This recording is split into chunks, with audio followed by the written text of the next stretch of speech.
All right. Hello, everyone. For those of you who watched my Michigan football prediction last night, as promised, I am back with a little Buffalo Bills stream here. That's for those of you who don't know, that's my home team, and I wanted to make an effort to try to follow the Bills a little bit more this season than I did in previous seasons. And it's, as we'll discuss, it's actually a big year for the Bills, and a lot of eyes are on the team this year. And the question is, can they go back to the Super Bowl for the first time in, what, 18, 19 years, something like that? Okay, so yeah, this is broadcasting to YouTube, and there's me, and we are live. So whoever comes through tonight, please smash that like button. If you're new, please consider subscribing to the channel. And I'm going to play this intro, and then I'm going to bring Coach Terry up, and we're going to talk about what happened in the UK, because a lot of people's hearts were broken on Sunday morning. I was at a conference. I was actually in the home, the bastion of Coach Prime, at a science writing conference. So I was unable to watch the game, but I heard all about it on Facebook, and we're going to go over the statistics before the show is over. So I'm going to play the Bill song, and then I'll bring Coach Terry up. And look at him go! He could go all the way! Touchdown! Touchdown! Touchdown! The Bills make me wanna shout. Kick your heels up and shout. Throw your hands up and shout. Throw your head back and shout. Come on now, the Bills are making it happen now. Stand up now, come on and shout. Yeah, yeah, yeah, yeah. Say you will. Shout it right now, baby. Say you will. Come on, come on. Say you will. Come on and shout. Yeah. Shout. Buffalo's happening now. Shout. We're on the move now. Shout. The Bills are happening now. Shout. They're making it happen now. Shout. We've got the spirit. Shout. A lot of spirit, yeah. Shout. We've got the spirit. Shout. Just watch it happen now. Hey, hey, hey, hey, hey, hey. Let's go, Buffalo. Let's go, Buffalo. Let's go, Buffalo. Let's go, Buffalo. The Bills make me wanna shout. Okay, for those of you who don't know, that is the Bills song. Many NFL franchises have a song. They adopted the old Isley Brothers classic into the Bills shout song. So that's what that was. I know other fan bases might be like, what the hell is that? Well, that's the Bills song. I'm going to share this over on my original channel. I know T. Riddler likes to come over and troll the Bills. I know he likes to insist that the window is closed. So I'm going to share this over there in case anyone wants to come over. Give me a second here. If you're just coming in, please smash that like button. Please up. Alonzo Hall, the All-Star Advisor, is there. Alonzo, thank you for stopping through. And thank you for liking that excerpt I played of Coach Terry giving his prediction on Facebook. Let's see.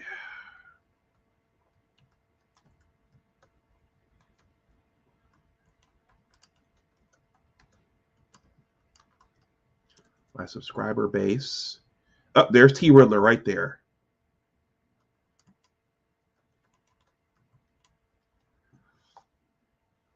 Let's see. I'm discussing.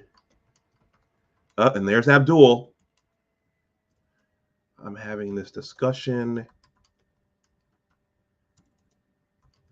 on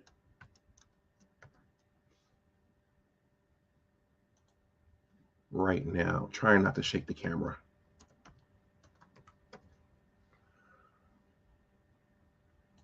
Let me just put a space in there. All right, so now it is shared over there. So everyone, let me switch this back so I can watch the metadata come in real time. All right, everyone. This is Big Discussions 76 Sports. For branding purposes, let me show this pretty logo that my brother made up. Yeah, this is Big Discussions 76 Sports. My name is Dr. Anwar Yusuf Dunbar. Most of you know me over here as a proud Michigan football fan and a Michigan alum. But before attending the University of Michigan, I grew up in the city of Buffalo, and I witnessed the 4 Super Bowl runs. All right.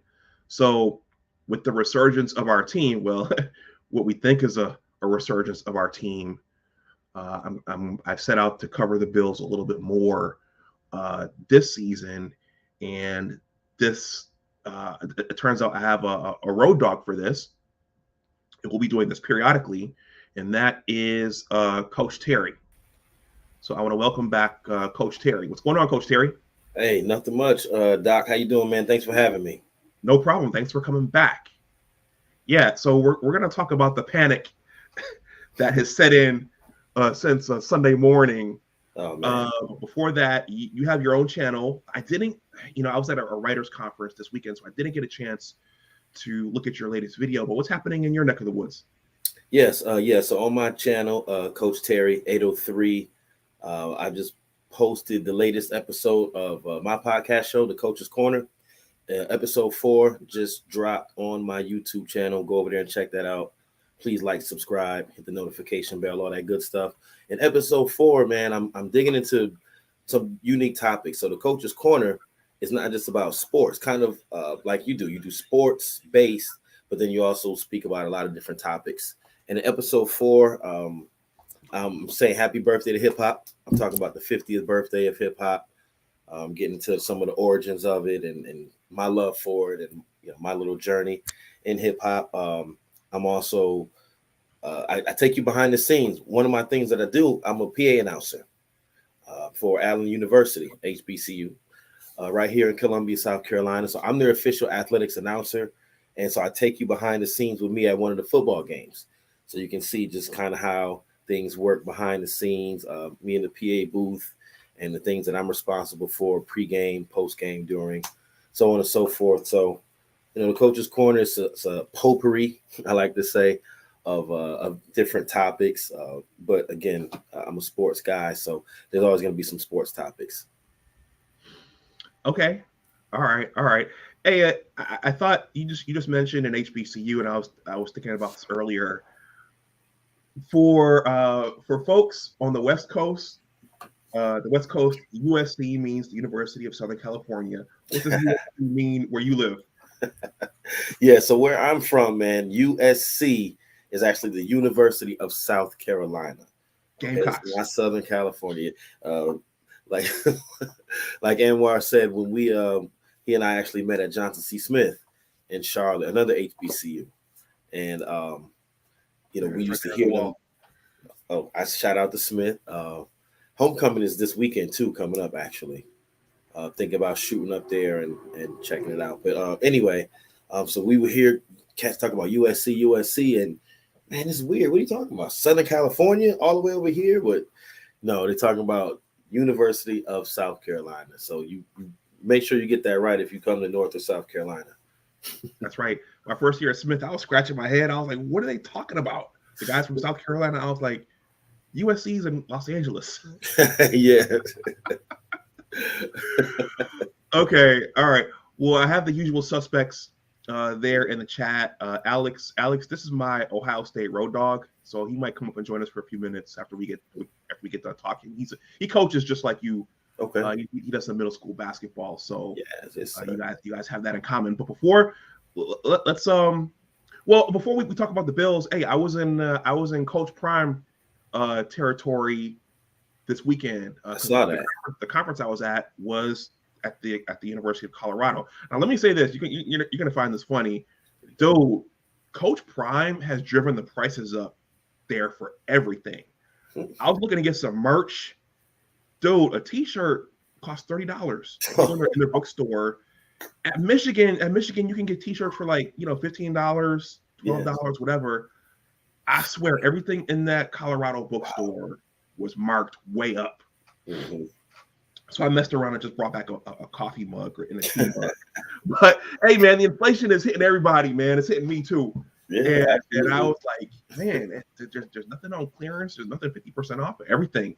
And they had the nice black Nike t-shirts and everything, but everything, the plushies, everything was feeling the Coach Prime effect. I'm gonna play this drop, Terry, and I'm gonna ask you what you think about the whole Coach Prime buzz.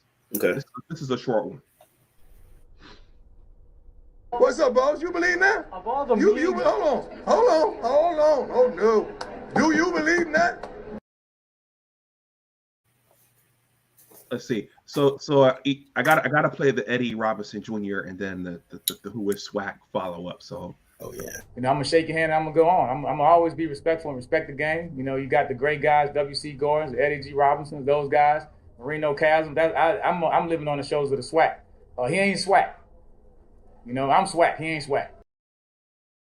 Yeah, he ain't swag. I'm swag. Okay. Yeah. So I gotta play these two. And one of the comments that kind of disturbed me out of all the comments, that I'm not swag. Who is? And this is the last one. I got time today. Who is swag? If I ain't swag, who is swag? If I ain't swag, who is swag? If I ain't swag, who is swag? Baby, who is?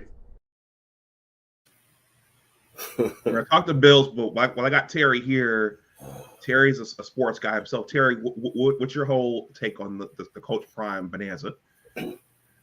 Man, it's funny you should bring this up. I was going to maybe add this as a topic on my next Coach's Corner because I have so many thoughts about it, man. I guess I'll just start with what he did at Jackson. I mean, I thought what he did there was incredible, not only just for that program, but for HBCU football in general. Being that, like you said, you and I both went to HBCU. I announced for HBCU.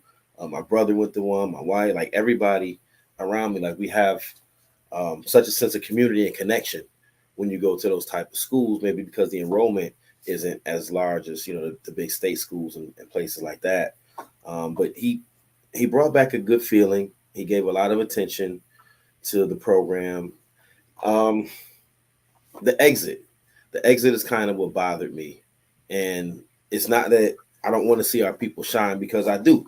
I'm actually going to talk about Black coaches in my next episode. I'm kind of just fleshing some things out. And so I want to see our Black coaches get I want to see. I'm sorry. The reason I'm laughing is because we have a text group. Abdul is in there, Alex is in there, and Abdul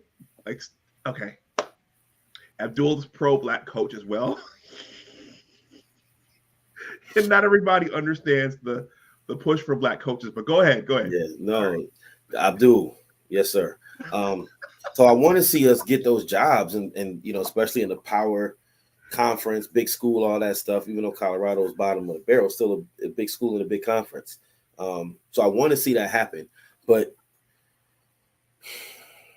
so here's what Eddie Robinson Jr. meant when he said you're not swag. I remember that whole debate, and oh my goodness, I was on my Instagram story at Coach Terry 803, sharing some thoughts about that, man. So swag is you have something invested into this, like you put actual roots down, all right? Because Prime came, he did his thing, and then he left for the first opportunity that presented itself.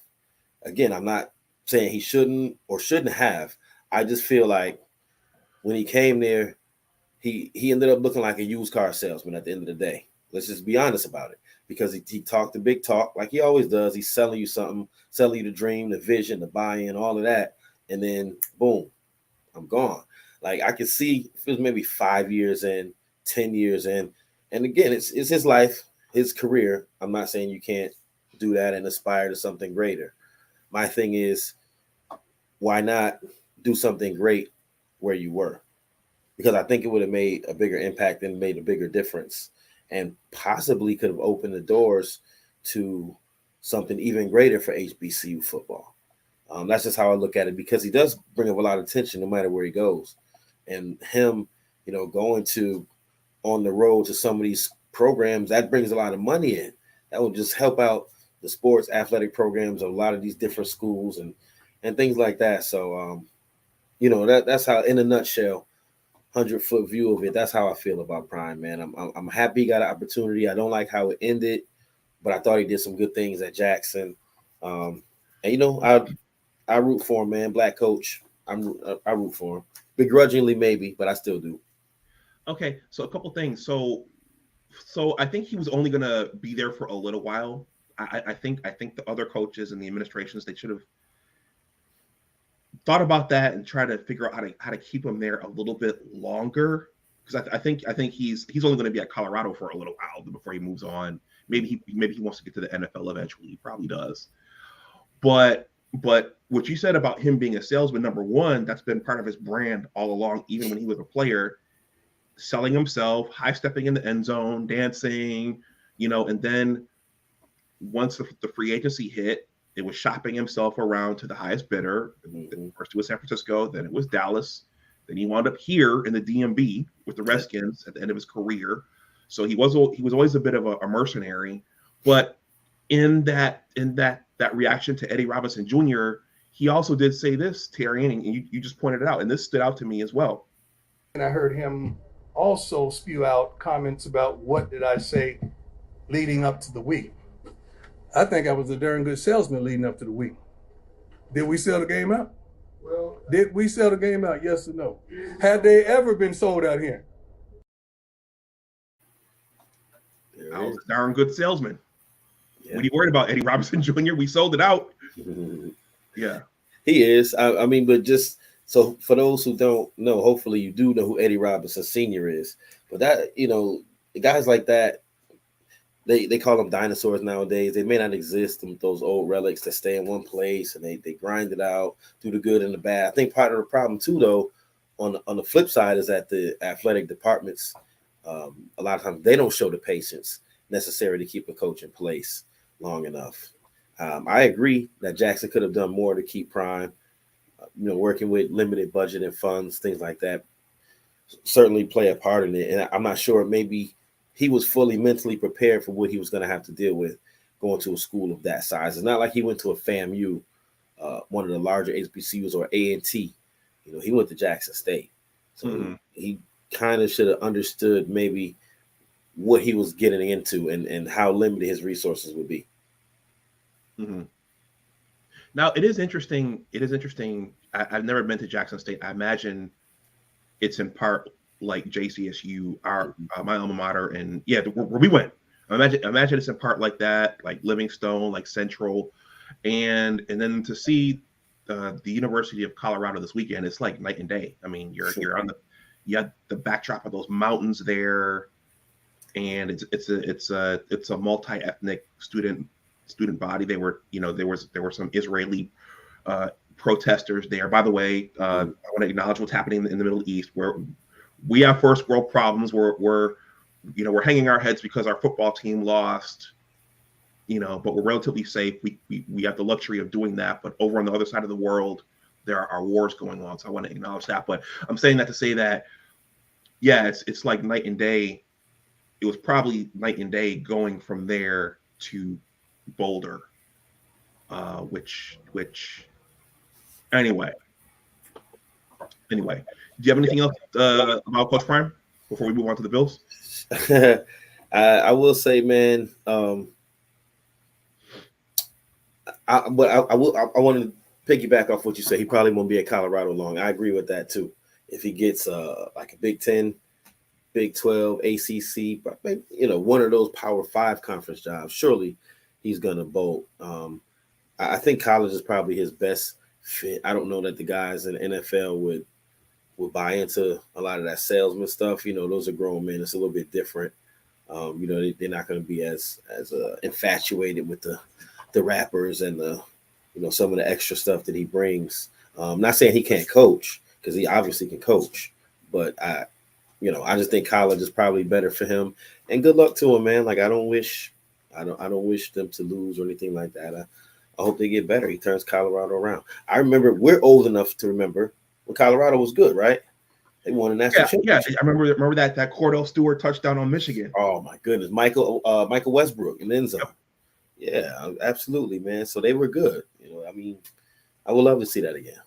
So Coach Terry, what do you think about the backlash that Coach Prime received from people like Jason Whitlock, and I mean, it's just everybody who was saying, okay, why is he generating so much buzz? Why is Game Day and Fox Game Day? Why is everybody so enamored with him in this program? What do you think about the backlash that he got and the celebration when they lost?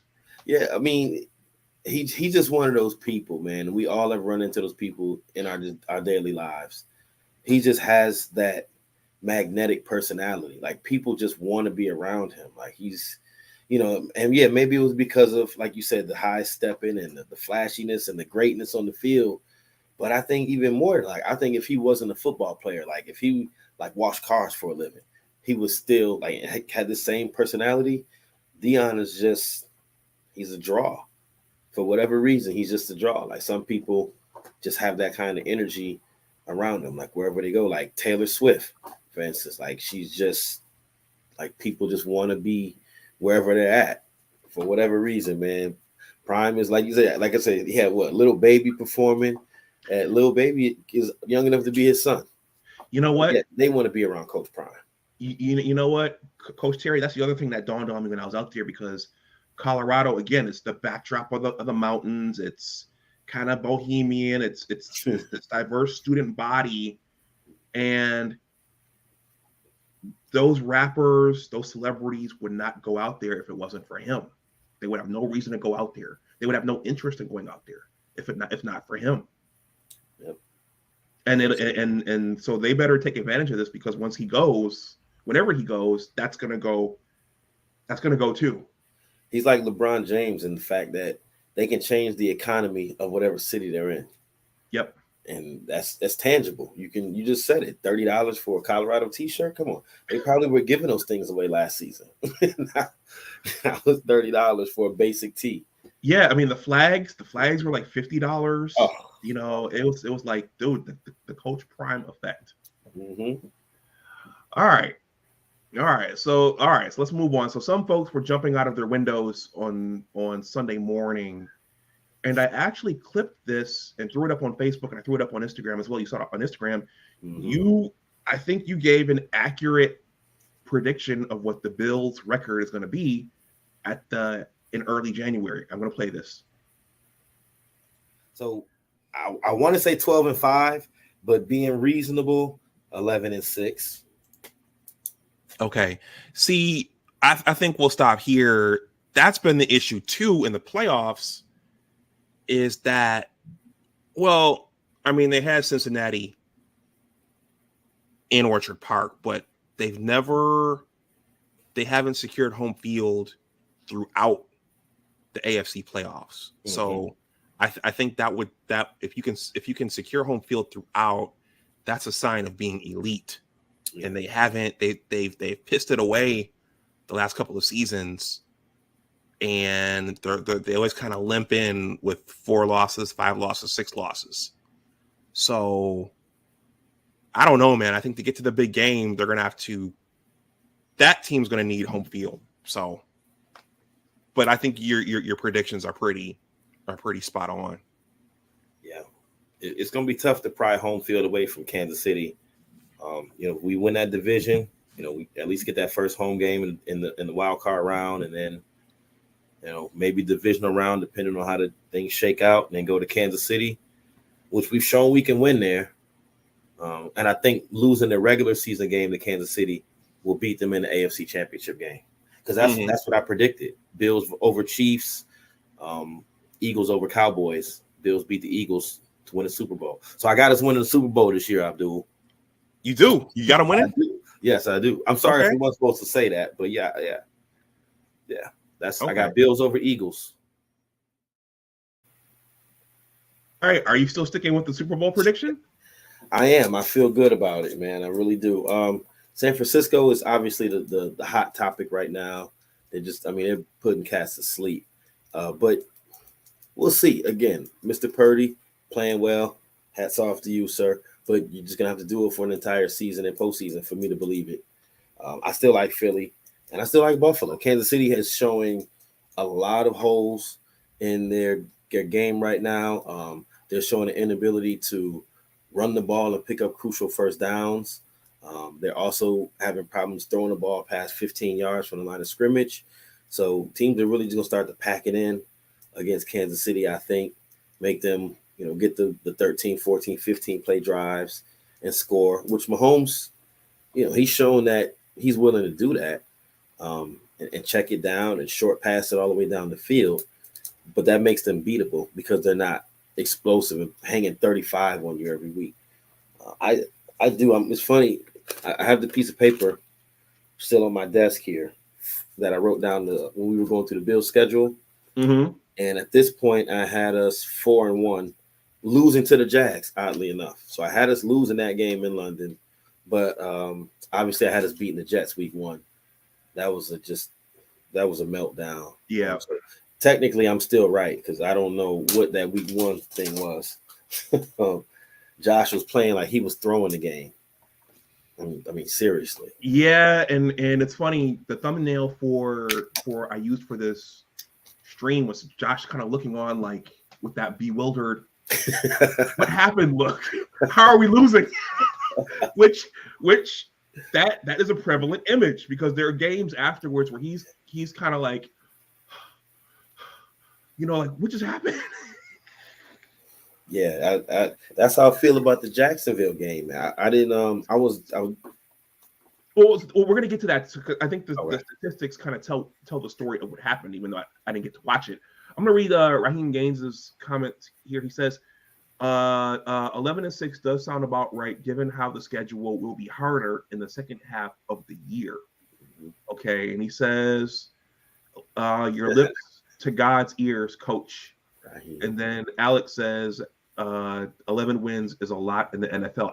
Really? Because historically, I always thought that was just kind of making it into the wild card.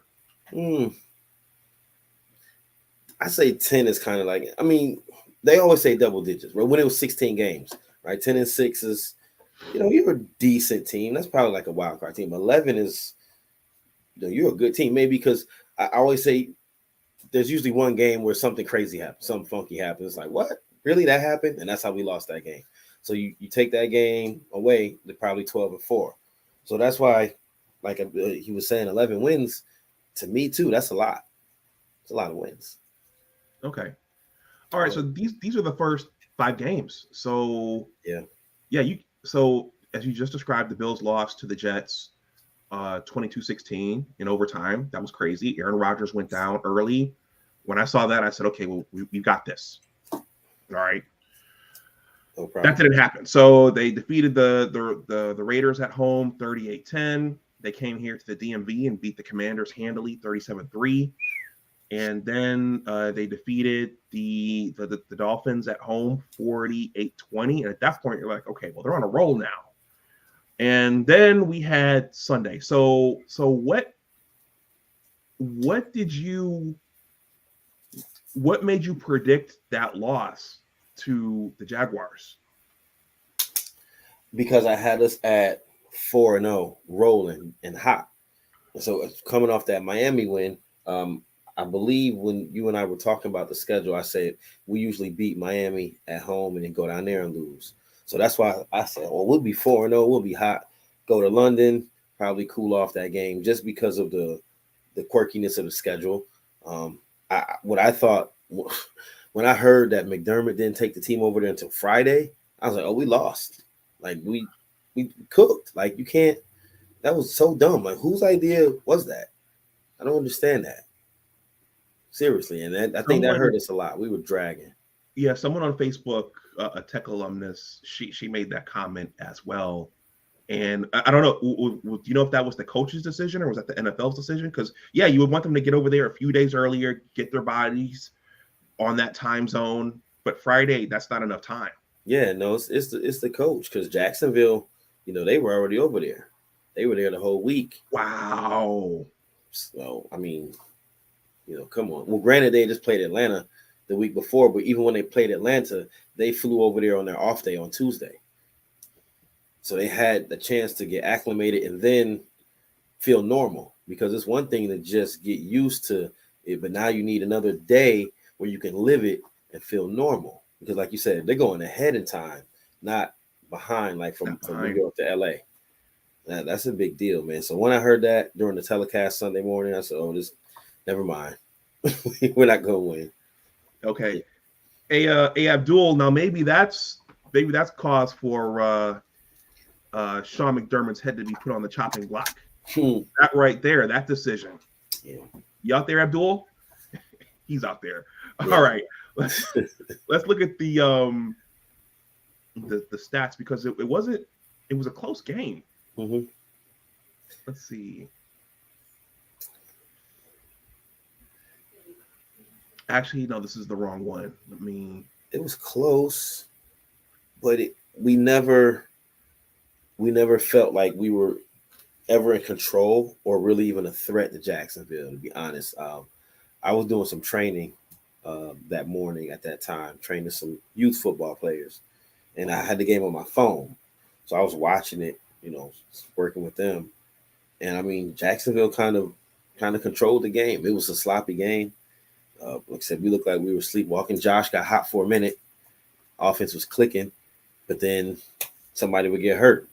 AJ Epineps, whatever his name is, he got hurt. Milano got hurt. Trey White. I mean, it was crazy. Okay, yeah, that's going to be a huge injury, Milano. Coach Terry, this ESPN website, it has things playing in the background. If you hear something play, I don't always hear it. If you hear something weird, let me know. Okay. So Trevor Lawrence went 25 for 37 for 315 yards and 1 touchdown. Josh went 27 for 40 for 359 yards and 2 touchdowns and 1 interception. So he put the ball up quite a bit. Now, I think this might be the problem, which the front office hasn't fixed yet. And that's that. So Travis Etienne carried the ball 26 times for 136 yards and 2 touchdowns.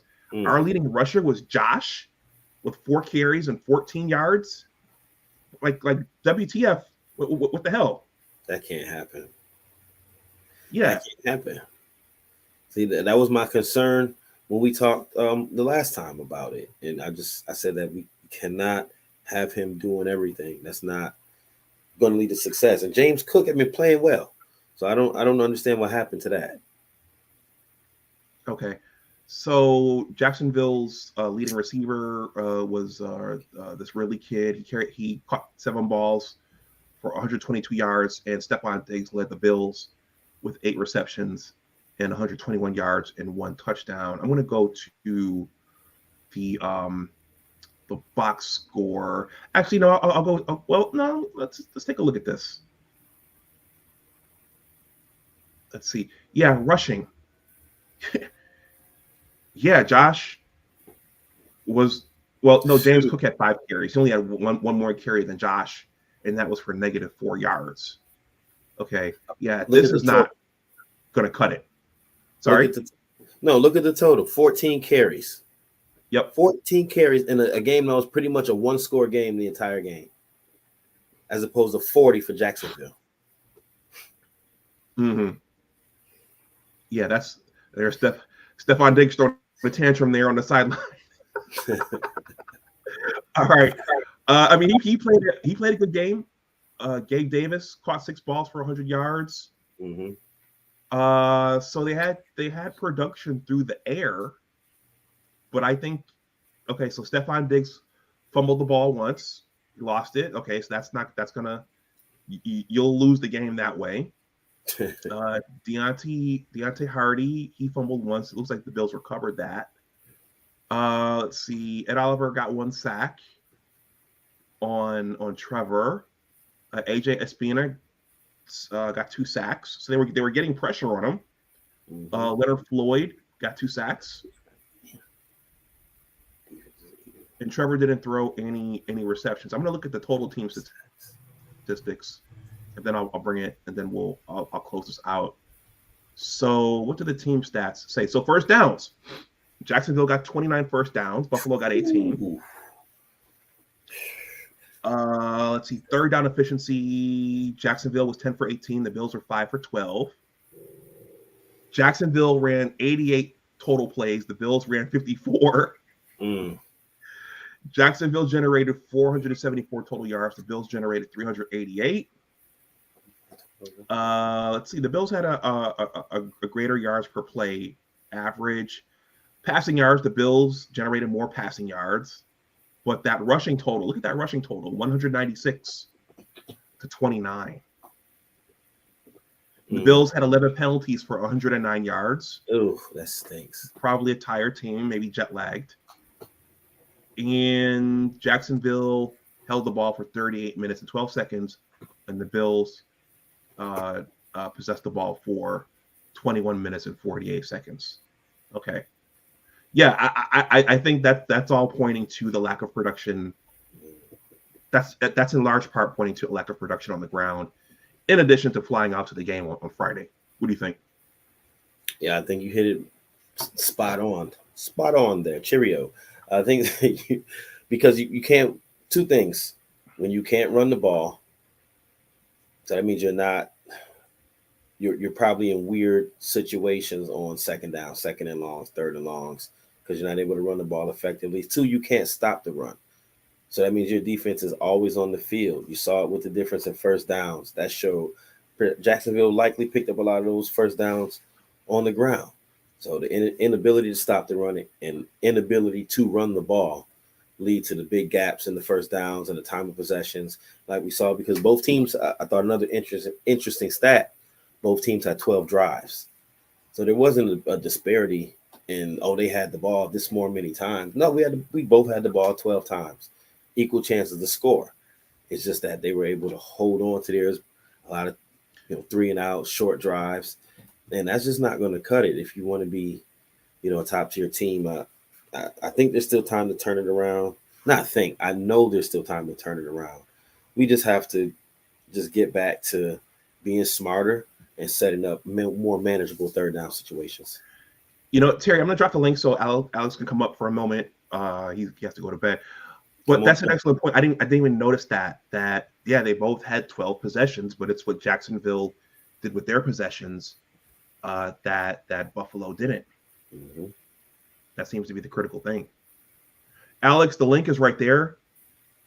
So Alex is an Ohio native, and he listened to the panic after the game quite a bit on Sunday, and I think he probably a little amused by it, but yeah, it's very interesting that they haven't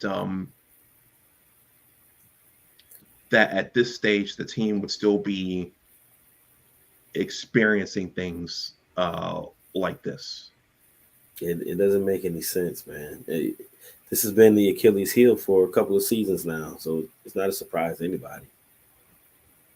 Okay. Alex, the link is there if you want to hit it and come up. In the meantime, I'll go back to the schedule so we see who else they have for the remaining 3 months. Well, we know that they have Miami again. They haven't played the Patriots yet. Right. It should be 2 wins. So according to me, I don't have the teams written down, but I have us winning the next 3 games. So it'll be a little 3-game win streak before going back-to-back losses. No, a loss there. So whatever they are, let's see who we got. Oh, the Giants, of course. It's a 14-point favorite. Yep, Giants, New England, Tampa. I have those as all wins. I had this as a loss at Cincinnati. I'm not so sure about that now. We'll see. That's a coin toss to me now. Then Denver, that should be a win. I had us losing to the Jets, but that was with Aaron Rodgers.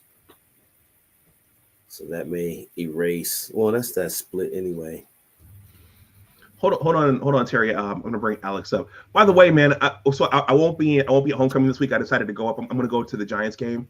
Oh, cool. I wanted to go into Highmark Stadium before they tear it down. I've never been I know. I'm a Buffalo native, and I've never been in there. Mm-hmm. But it looks like I should have waited another day because the ticket prices came down. Before this Jacksonville game, the ticket prices were up at $240, $220. This says now tickets are as low as $99. Wow. So I guess when the teams lose, like the stock market. Alex, what's going on? Alex, this is Coach Terry. Coach Terry, this is Buckeye Alex. What's up, Alex? Good evening. How are you? Good. How are you? Alex, you witnessed some of the panic since Sunday. What do you have to say about any of this? Yeah. I think it's interesting. I think anytime you have a polarizing figure, there's always a galvanizing group of people that want that person to fail, regardless of wherever they come from. I think that's just normal. So we're going back to Deion. Yeah. Okay. Yeah, I totally agree with you on that, Alex. It's kind of like Floyd Mayweather, right? As great as he is, a lot of people buy the fight to watch him lose. Hoping I lose. And, I think it's something to argue, especially with Floyd and other people.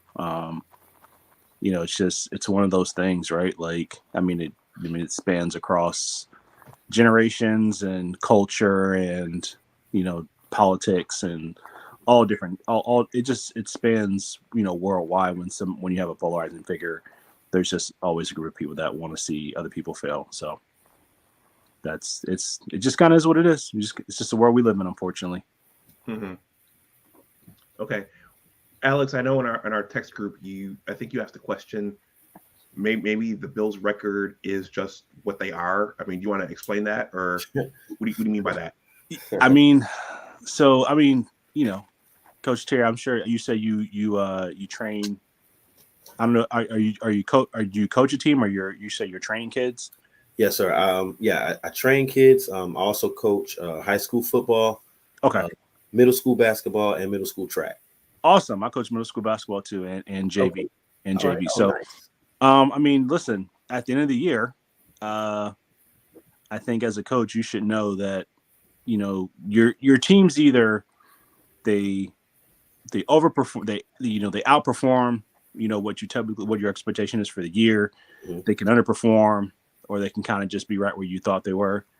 And I think that usually what their record is pretty much who you are as a team, right? So I'll give you a perfect example. Last year, my middle school team, I had all brand new players, none of them had played before. We won 2 games.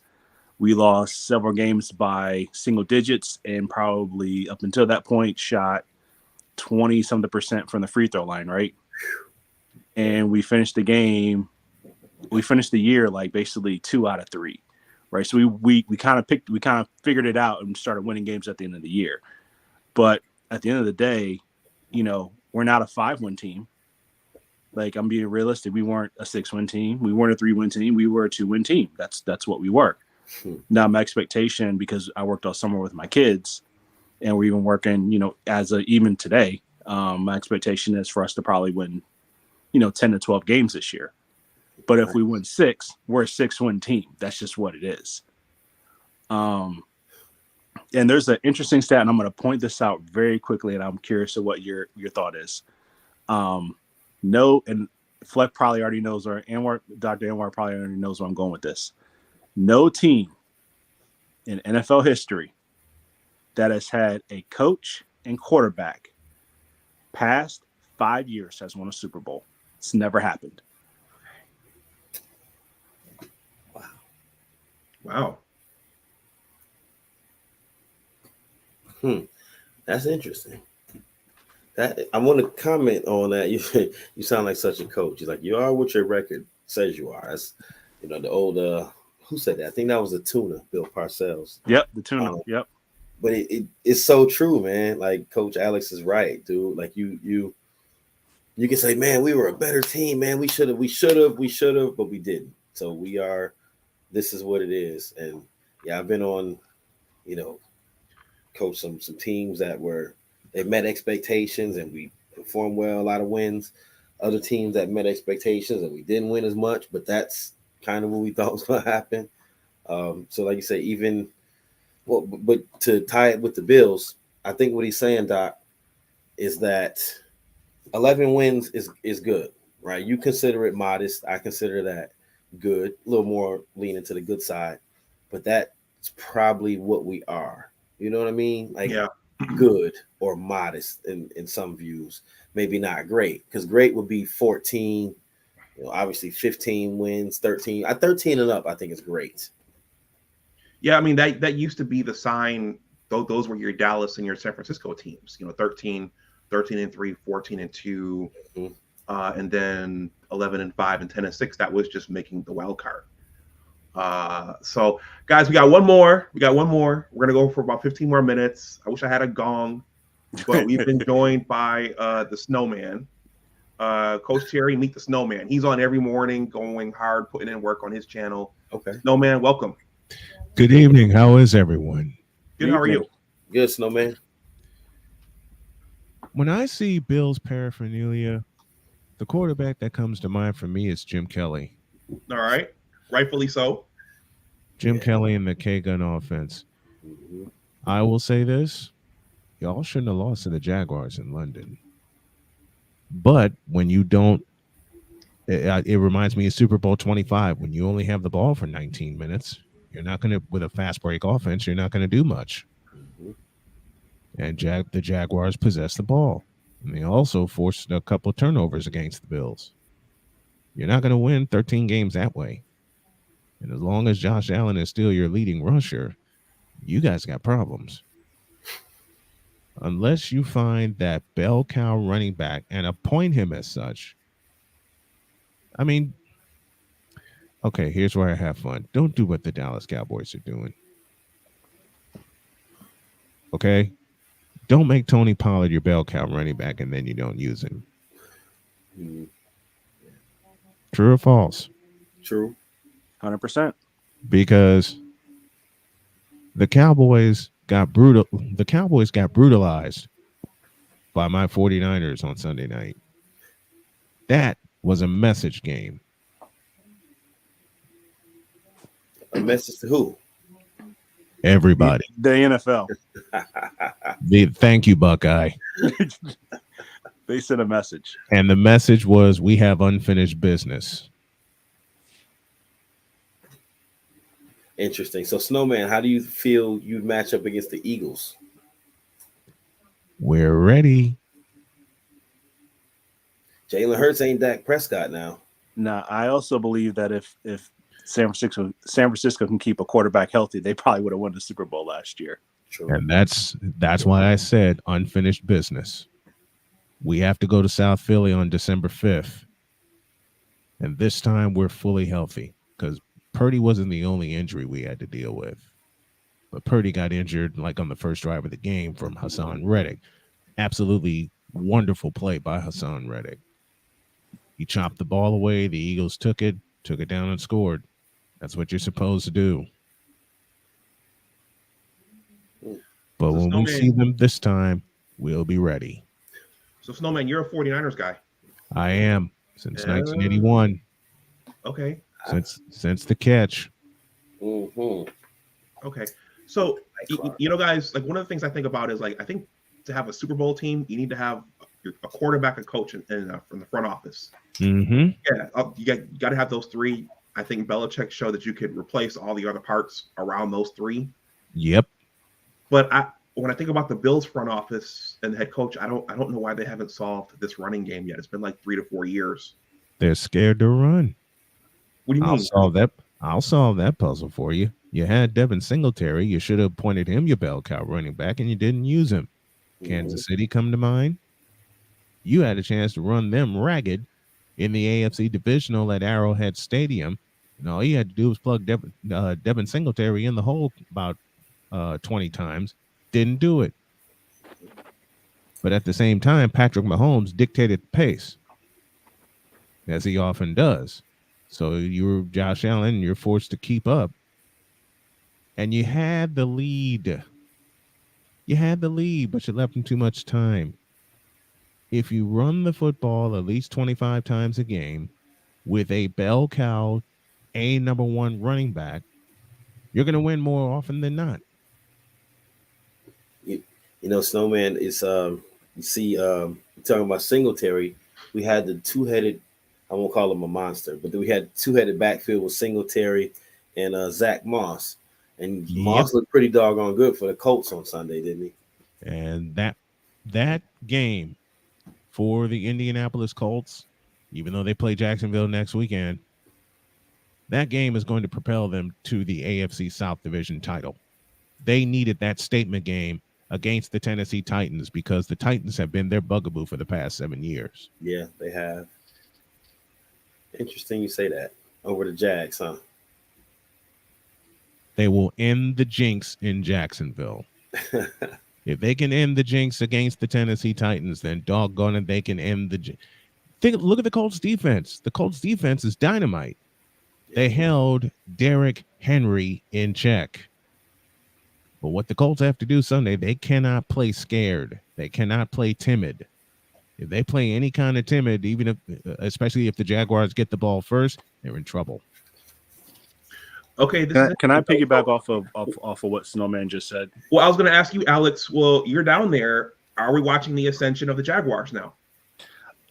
This is what I think. I think the Jaguars have an identity of how they want to win, and their front office puts them in position from a player personnel standpoint to match the vision of the head coach.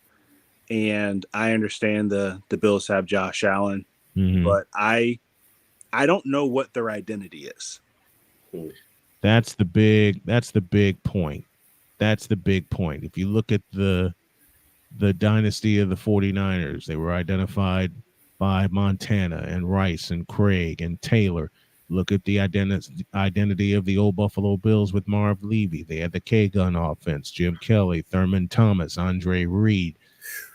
Look at the Washington Redskins back in the day. John Riggins, Joe Theismann, the Smurfs, Charlie Brown.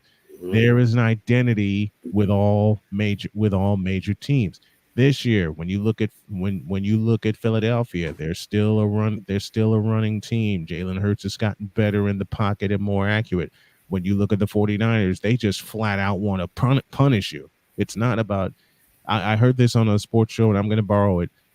They don't want to beat you. They want to embarrass you. They don't want to beat you. They want to pound you into submission. That's the identity that the Buffalo Bills need. They have to develop the identity. We're just not going to beat you. We are going to punish you. Because there have been times this year, even in the Bills' wins, I'll go back to week 1 against the New York Jets. Why did the Bills play timid? Especially after Aaron Rodgers went down. You're supposed to, when Aaron Rodgers goes down, the $70 million man who is no longer going to play football, in my opinion, and Zach Wilson comes in the game, you're supposed to pin your ears back and go after him. I'm like, the hell with this. I'm sending the house. You want to beat it? You want to beat us? Beat the house. Agreed. I think one of the problems, Snowman, is that the Bills have, and maybe it started with Daboll when he saw what he could get out of Josh, but it's like we want to be this finesse. So the identity is, the splash team. We make the big plays, whether it's Josh Allen hurdling somebody and making a big play or throwing a bomb down the field to Gabe Davis or Steph Diggs, or, I think that's what they want the identity to be. But, Doc can tell you, we grew up in Buffalo, man. We should be what you guys are in San Francisco. We should be I'm going to punch you in the face every single play, and let's see how many times you can get back up. We should use the weather to our advantage. Heard it in the movie. It's not how often you hit. It's not how hard you hit. It's how hard you can get hit and keep moving forward. Well, the Buffalo Bills got popped in the mouth against the Cincinnati Bengals in January, and since then, in my opinion, they haven't gotten up. They have not gotten. I'll say it again. Look at how timid they're playing. They should be an undefeated team right now, and yet they're playing timid. You played timid against the New York Jets. We all know the end of that story. That should not have gone to overtime. You played timid against the Jaguars. You barely allowed them 11 points. You have 3 shots in the red zone inside the 10-yard line. 3. And you missed 2 of them. Something wrong with that picture? Mm-hmm. I'll take it a step further, Snowman. In the AFC, nobody probably is going to like this, but I 100% believe that the Bills have the 4th best quarterback in the AFC. Wow. Number That's 4. quite a take, Alex. Number 4. And the 3 in front of him? You can obviously Patrick Mahomes. Obviously Mahomes. Yep. Obviously Joe Burrow. No.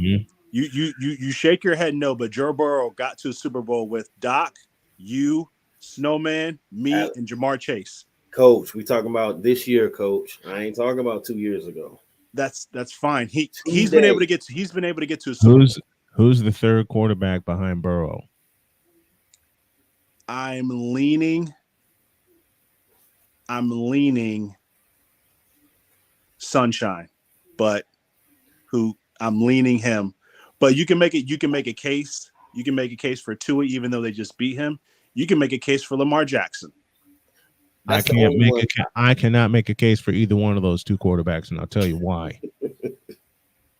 Last year, Tua came to our house and we kicked his ass. Oh yeah.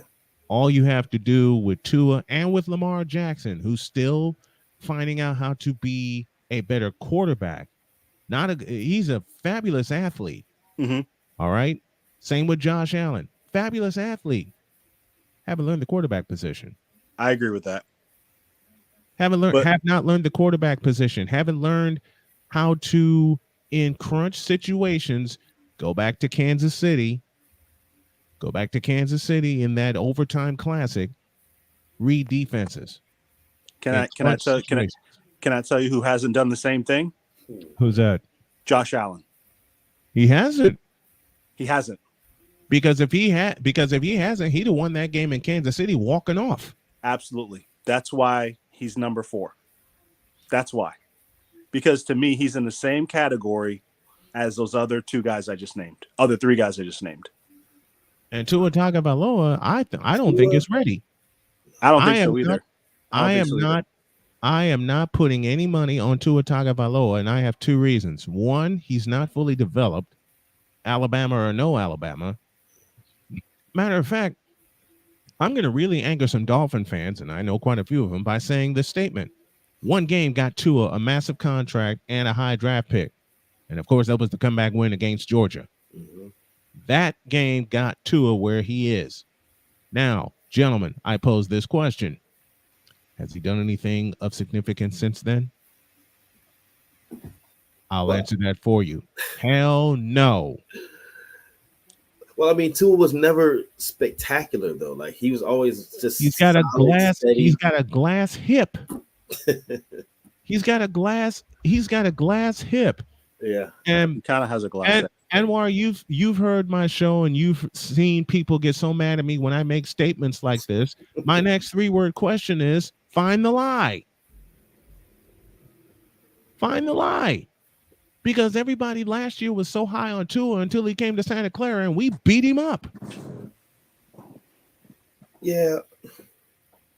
Tua, no, I was willing to say, if you said Lamar, Coach Alex, I was willing to say, okay, you know, Lamar maybe, because and Snowman, let's not forget, I just subbed you, by the way, Snowman. Let's not forget, sir. And Anwar, I appreciate you bringing me up for this discussion. I truly appreciate it. No problem, Snowman. Hey, Coach Terry has his own channel too. Yeah. Okay. Yeah, you'll see. I just subbed you. But Snowman, real quick, don't forget Lamar Jackson led the league in touchdown passes the year he won MVP. And your point is? I'm just saying.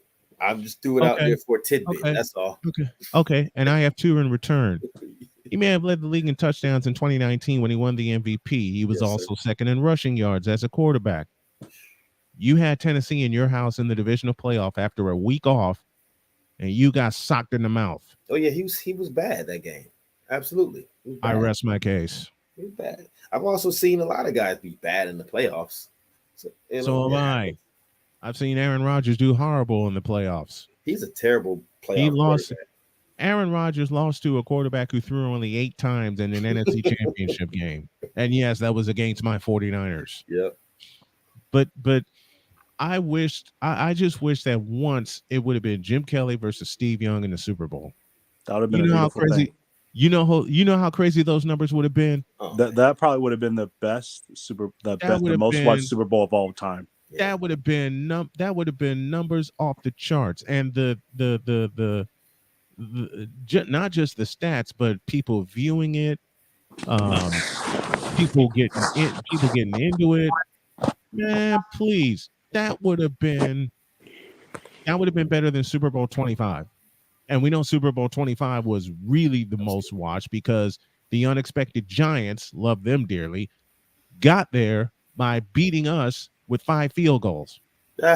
We had the only touchdown of the game. Yeah. And Matt Barr walked off on us as the clock went dead. And people say, I don't know my football. Jeff Hostetler, man. Well, Leonard Marshall. Who the hell is Jeff Hostetler? I still ask that to this day. A couple things that come together for the Giants. Leonard Marshall did knock out Joe Montana with that blind side. Man, Leonard Marshall had the cleanest knockout hit I've ever seen. Yeah, he crushed him. He absolutely creamed Joe Montana. And I've had so many people over the years saying that was a dirty hit. That was a dirty hit. No, that was not a dirty hit. That was textbook clean. That's why you play teams like the Giants, to test your mettle. All right.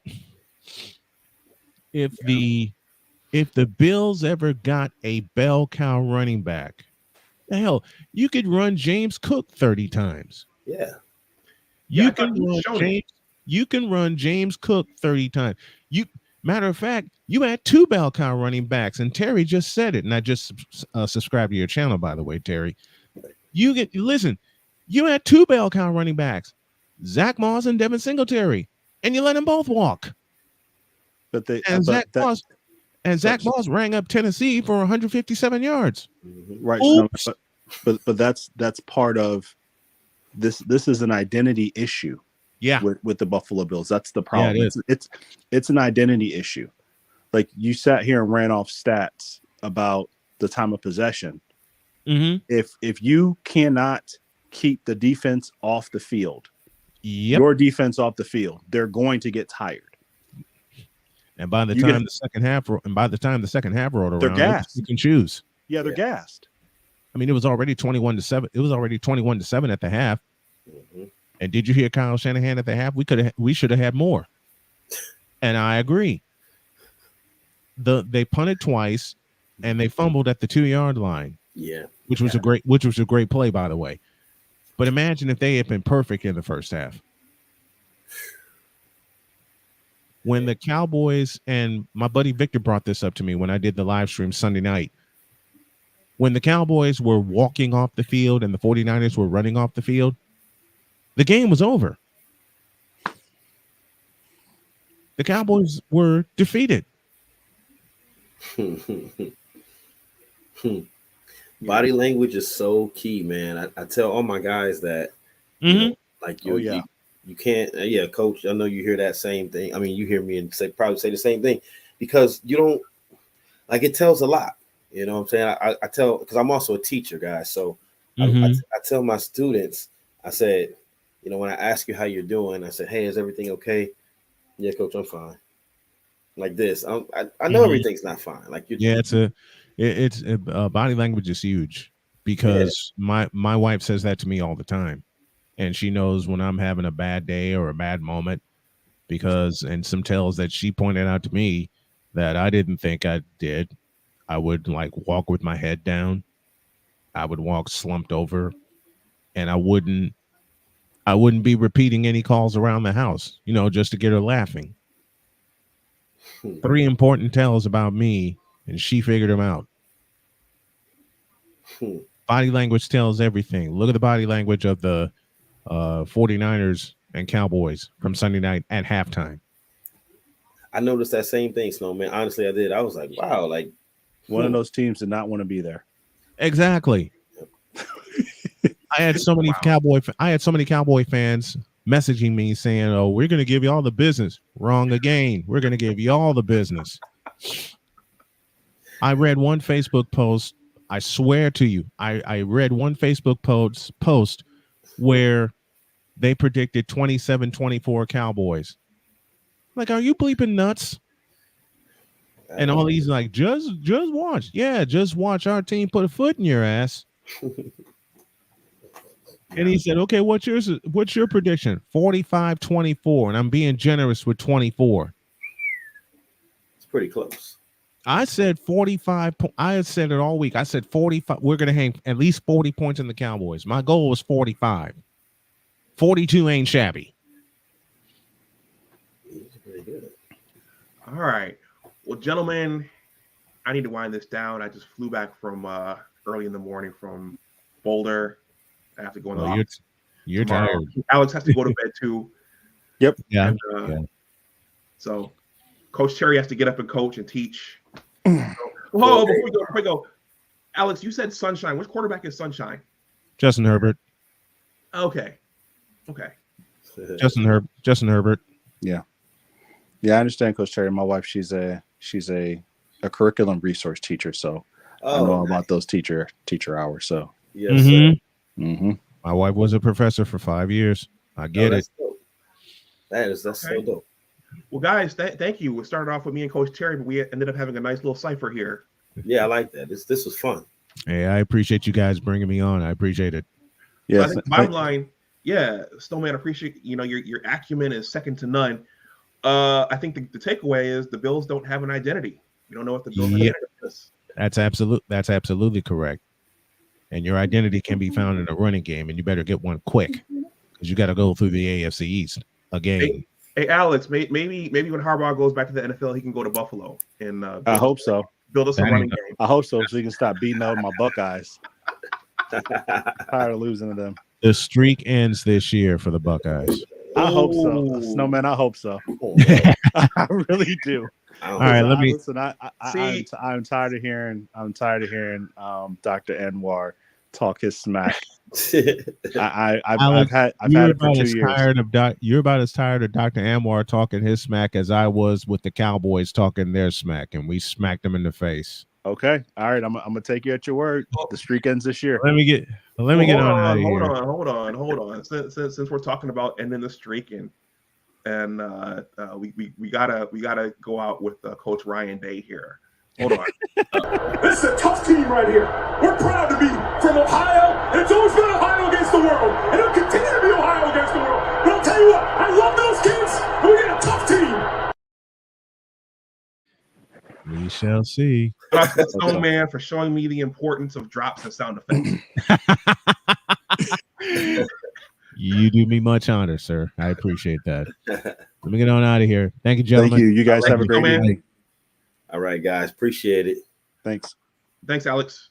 All right, Coach Terry, you got any parting words? Just as usual, man. I appreciate you for letting me get on your platform and share some thoughts and plug my own channel, Coach Terry 803 on YouTube, all social, same thing, Coach's Corner Podcast. And Doc, so I'm going to text you in the next couple of days. I got my notes right here. We're going to talk about HBCUs in my next pod, and I want to get an interview with you, get some thoughts. I got a couple questions, things lined up, but I'll be reaching out about that. Okay. Yeah, sounds good. Yeah. Just let me know. Yes, sir. All right. Well, we'll do this again throughout the season. Yeah, please do. I'm always down, man. All right, Coach Terry. Have a good night. You do the same, brother. Peace. Peace.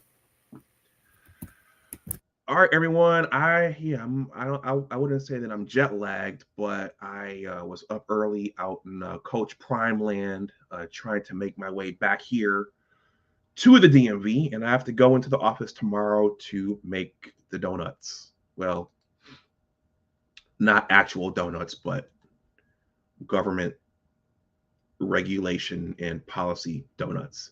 Hey, if you don't know, I am an aspiring author, and I've written a sports-related book, which is just about finished.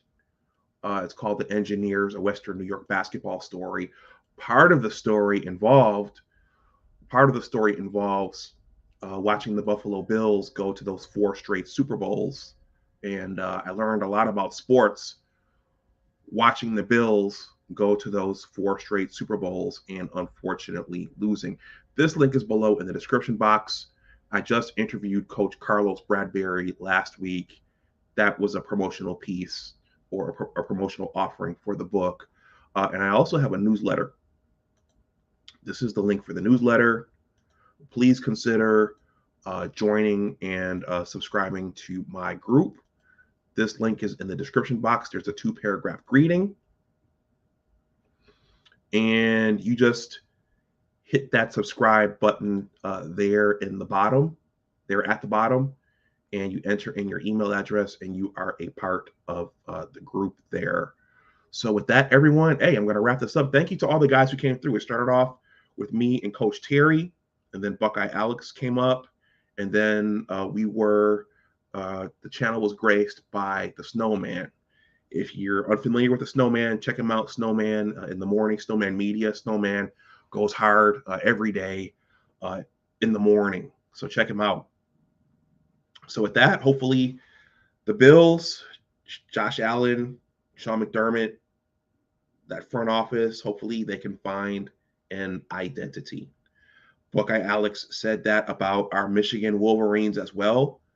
I don't know what their identity is. They finally developed one. They went back to Coach Harbaugh's roots, running the ball, and here we are. So identities in sports matter. Those matter. All right, everyone, have a good night. Go Bills. All right, let's regroup from this one. Everybody stop panicking and go Bills, Bills Mafia, Bills backers. As always, remember that your attitude determines your altitude. Always try to do your best. Take care, and I will talk to you the next time. Bye-bye.